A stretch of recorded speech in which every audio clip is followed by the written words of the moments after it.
Hi guys, mga kakusina at mga kanegosyo, welcome back po ulit sa aking YouTube channel, Ate Jo TV. Magandang araw or magandang gabi po sa inyong lahat. For today's video po, update po sa presyohan ng ating mga ihaw-ihaw at isi-share ko rin po sa inyo kung paano pong ginagawa ko sa isaw ng manok o kung saan ko po siya nilalagay para hindi po masira or hindi po madudurog. Guys, panoorin niyo po yung aking video hanggang dulo at doon ko po ipapakita sa inyo kung paano pong ginagawa ko sa isaw ng manok. Sobrang init po ng panahon ngayon guys, napakainit. Bali, ang ginagawa po namin, medyo hapon na po kami nag-display or nagtitinda kasi hindi pwedeng sabayan po natin yung init kasi mainit na po yung harap ng ihawan or mainit na po yung nakaharap natin dahil sa uling, dahil sa apoy. Tapos maaga pa tayo maglatag, kaya ang ginagawa po namin medyo hapon-hapon na po kami naglalatag or nagtitinda. Yung presyohan po pala namin dito sa aming barbecue guys ay nakadepende po. Dito po sa aming lugar kasi ay pangmasa. Kaya pangmasa din po yung presyo namin. Hindi po kami nakatira sa village. Kaya po yung presyohan po namin ay pangmasa din po guys.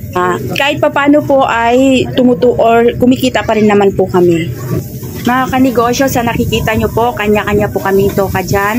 Ako po ay nagre-repack ng sauce at saka ng suka. Ayan po yung aming nilalagay sa aming mga ihaw-ihaw guys, sa aming mga paninda. Meron tayong matamis dyan or sauce na tinatawag. Meron din po kami suka. Kaya po, ayan po yung nire-repack ko, sauce at saka suka. Tapos yung aking anak naman na babae kasi wala pong pasok ngayon. Wala silang pasok sa school.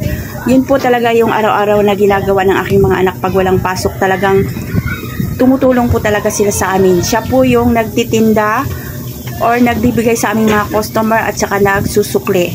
Yung aking mister naman, siya po yung nakatoka doon sa ihawan na dalawa. Dalawa po yung aming ihawan guys. Yung isa merong chimney, yung isa naman ay naka-open lang. Tapos yung aking bunso guys ay nasa aming bahay. Yung aking bunsong lalaki, siya po yung nakatoka sa paglilinis ng aming bahay.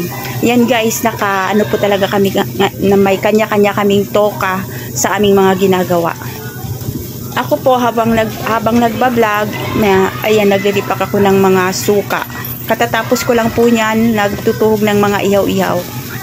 Guys, remind ko lang po sa inyo, ngayon po ay sobrang init ng panahon kaya kailangan po natin i-check yung ating mga paninda or suriin maigi yung ating mga paninda, lalo na yung sa amin sa mga ihaw-ihaw.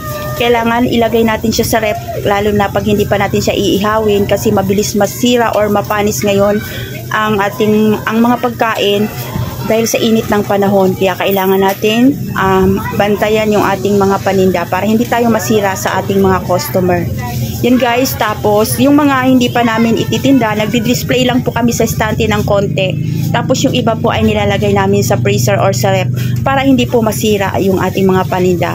Nung time po na yan guys, 5 na po kami nagdi-display or nagtitinda pero napaubos po namin halos wala pang 8 o'clock ng gabi, napaubos po namin yung aming paninda sa awa po ng Diyos. At sa gabay ng ating Panginoon, yan guys, tuloy-tuloy lang. At kung alam naman po ng mga customer na sanay na po talaga kasi yung aming mga customer sa amin, kaya kahit hapon na kami nagtitinda, napapaubos at napapaubos pa rin namin yung aming mga paninda. Share ko lang po sa inyo pala, marami po palang pusa or mga hayop na pumupunta sa amin. Sa ihawan may mga aso. Napapansin nyo po yung mga aso po dyan, 4 po yan sila sa harap ng aming mga ihawan. Pati pusa pumupunta po sila. Siguro po dahil alam nila na pagkain yung aming paninda at pinapakain din po namin yan. Mahilig po kasi kami guys sa hayop, sa pusa at saka sa aso. Kaya naaawa po ako. Yung mga tira-tira po namin sa barbecue, yung mga durog-durog, halimbawa yung mga isaw at dugo, yung pinagbondisan ko ng bangus, ayan, pinapakain ko po yan sa mga aso at saka mga pusa. Hi guys, time check po, 6:26 na po ng gabi. Ayan, atrasado na po yung aming paglalatag. Bali, naglatag po kami mga 5 na po. Sobrang init ng panahon mga kanegosyo, grabe. Pag medyo maaga po yung pagtitinda napakainit po. Kaya medyo hapon-hapon na yung aming pagtitinda. Mag-update po tayo mamaya kung magkano na po yung presyohan ng ating mga ihaw-ihaw guys. Update ko po sa inyo mamaya. Kasi hindi ko alam kung dito lang po sa amin pero tumaas po talaga yung presyohan ng karning baboy. Kaya sabihin ko po sa inyo kung magkano na po ang presyohan namin sa pork barbecue. Pero pangmasa pa rin guys yung aming presyohan, yung aming price. Kailangan lang natin magtaas ng konti. Sa mga bago pa lang po sa aking YouTube channel, please check nyo po yung aking mga video guys. Nagsishare po ako tungkol po sa ginagawa naming pag-ihaw-ihaw, kung paano po namin siya ginagawa.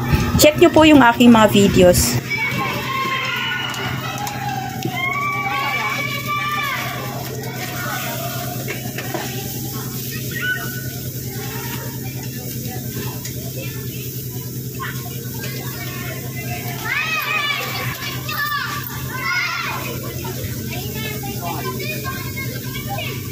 Yeah.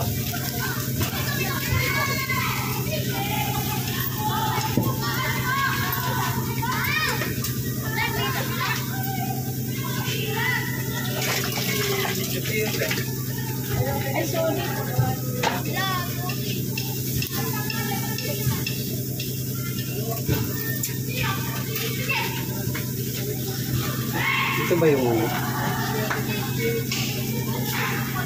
Ito.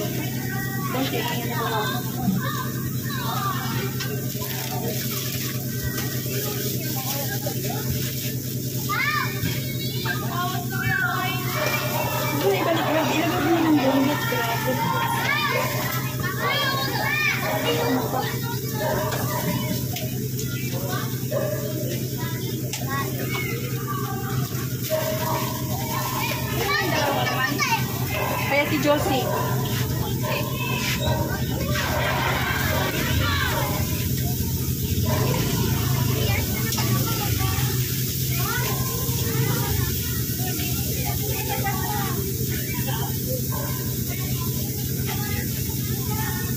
Yelo kaya doon kaya?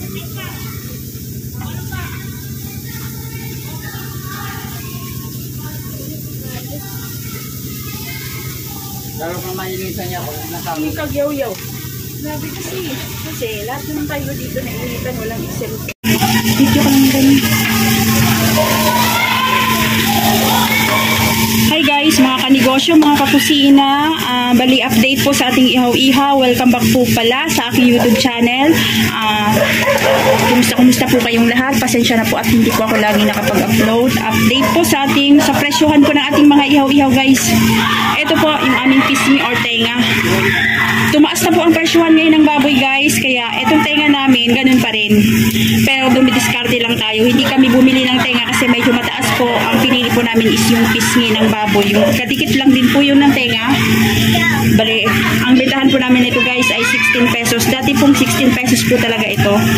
Hindi pa rin kami tumataas, ganun pa rin 16 pesos. Pero dito tayo sa laman guys. Ito po.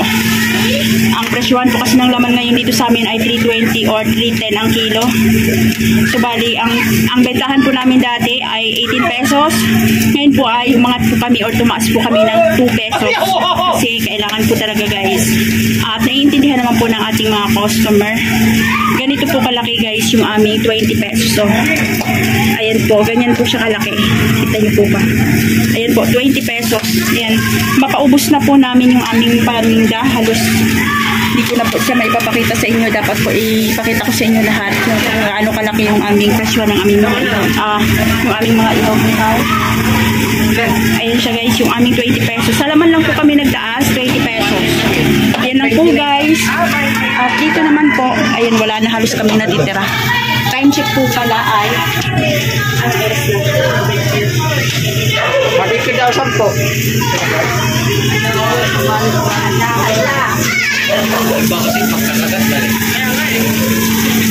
Time check guys, 7:54 na po ng gabi. Ayan, alas 7:54. At ito na lang po yung natitira sa aming mga ihaw-ihaw. Ayan, hindi ko na po may papakita sa inyo yung tsura ng aming mga ihaw-ihaw guys. Ayan, bagi 7:54 po. Ito na po. Ayan lang, patutungan na yung aming natitira sa aming stante guys. Wala na po. Hotdog na lang Hungarian. Ilan Hungarian? 2. Mga kanegosyo, mga kakusina, i-share ko lang po sa inyo kung paano ko po ginagawa yung isaw ng manok para i-preserve po natin or hindi po siya masira.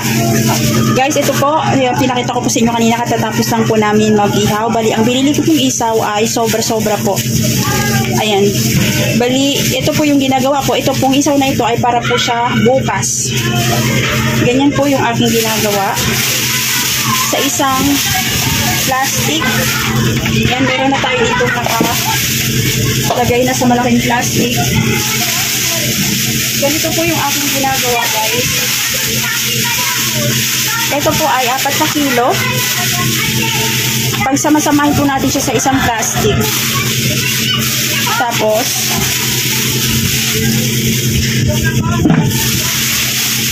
yan yung itsura ng ating isaw, guys. Nalaga na siya. Check nyo rin po yung aking YouTube channel. May video po ako kung paano po maglaga ng isaw na hindi po siya malambot at hindi rin siya malata. Yan, guys. Check nyo po yung aking YouTube channel. May video po ako nung kung paano maglaga ng isaw na hindi siya malambot. Tapos ngayon, ang gagawin po natin ay lalagyan po natin yan ng yellow or cubes. Kung meron tayong yellow, okay lang po. Ayan, guys. Lalagyan natin siya ng yelo. Tapos ito po ay hindi ko siya nilalagay sa freezer. Kasi nasisira po yung freezer. Nasisira po, guys, yung isaw pag nilagay natin siya sa freezer. Kailangan nakalagay lang po siya sa cooler or kung meron tayong cooler or ref. Sa baba lang siya ng ref natin. Huwag natin siya ilagay sa freezer. Ganito. Lagyan lang natin ng yelo sa loob. Para hindi po masira yung ating isaw, guys. Once na nilagay po natin ito sa freezer, masisira po ito. Kaya, ganito lang po yung ating gagawin. Lalagay lang natin sa plastic. Lalagyan natin ng yelo yung loob ng plastic. Tapos, itatali po natin. Ilagay natin siya sa cooler kung meron tayong cooler. Tapos, kung wala naman sa ating ref, sa baba lang po. Ganun din po yung ginagawa ko sa isaw na marinate na or nalagyan na natin ng lasa. Wag po natin siya ilagay sa freezer. Sa ref lang po natin ilagay. Kahit nakamarinate na, wag lang yung nakaihaw na. Yan, guys. Lalagyan na po natin siya sa ating ref. Yan, sa ref lang po natin. Sa ref po siya nilalagay. Sa baba. Ayan, guys. Okay na po yan. Ganyan lang po yung ginagawa ko sa isaw ng baboy na isaw ng manok na nalaga na.